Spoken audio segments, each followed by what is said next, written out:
दोस्तों WH news में आपका स्वागत। मैं विधान भवन में मौजूद हूँ। आज का पहला दिन है सत्र का। मेरे साथ MIM के MLA हैं मुफ्ती साहब। आइए हम इनसे बात करेंगे। सर, आपका बहुत बहुत स्वागत है हमारे WH न्यूज़ के अंदर में। क्या क्या मुद्दे उठाएंगे आप? कि वक्फ बोर्ड का पहला मुद्दा रहेगा, क्या संबल का रहेगा, क्या रहेगा बताइए। नहीं, ये मुद्दे असल तो केंद्र सरकार के पार्लियामेंट के मुद्दे हैं। जी संबल यूपी में है, जी महाराष्ट्र से उसका कोई ताल्लुक जी नहीं है। जी जी वक्फ बोर्ड का मसला भी, वक्फ जो तरमीमी एक्ट आया है उसका भी ताल्लुक पार्लियामेंट से है, जी असम्बली से नहीं। जी लेकिन फिर भी मसला तो हमारा है, जी इसलिए कहीं ना कहीं उसकी बात तो की जाएगी। ठीक है लेकिन महाराष्ट्र सरकार से रिलेटेड जो मुद्दे हैं, जी हमें असम्बली में उन मुद्दों पर बात करनी है।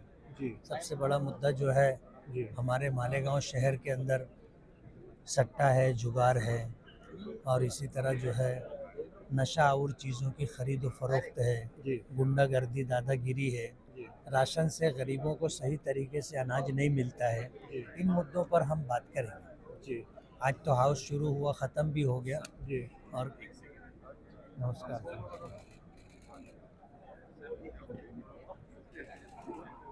आप कहाँ से हैं? अक्कल कुआ। अक्कल कुआं। बहुत बहुत अभिनंदन करना, मालेगांव मध्य से। जी। अक्कल कुएं में मौलाना वस्तानी साहब मेरे बहुत अच्छे सर एक बार मित्र ऐसे हैं। गले में मिलते हुए थोड़ा सा बधाई दे मजा आ जाएगा। बधाई देते हो। बहुत बहुत शुक्रिया सर, बहुत बहुत अभिनंदन। तो क्या आपके साथी की कमी महसूस हो रही है? मेरा कमी मेरा तो इशारा महसूस होगी ना। इम्तियाज जलील साहब की तरफ है। इम्तियाज़ जलील है, फारूक शाह हैं। जी जी जी फारूक शाह पिछले टर्म में हमारे साथ थे हम्म, और हमें बहुत आशा और उम्मीद थी कि वो चुन करके आएंगे। जी लेकिन बस ये तो ऊपर वाले का फैसला है।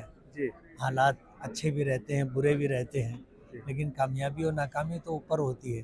जी ज़मीन पर फैसले बाद में आते हैं, आसमान पर फैसले पहले होते हैं। जी जी आज का तो शॉर्ट टर्म था कि 1 घंटे का ये सत्र था, लेकिन आने वाले जो 6 दिन हैं 21 तारीख तक चलेगा, तो उसमें देखा जाएगा कि एक शेर अकेले पे भारी, अकेला शेर एक पे सब पे भारी, सॉरी। नहीं, शेर तो नहीं है, जी लेकिन कोशिश ये होगी कि हम अपने मुद्दों को कौमी नुमाइंदगी करते हुए, कौमी मिल्लत की जी नुमाइंदगी करते हुए अपनी बात रखें। कोशिश करेंगे पूरी पूरी। बहुत बहुत शुक्रिया। ठीक, थैंक यू।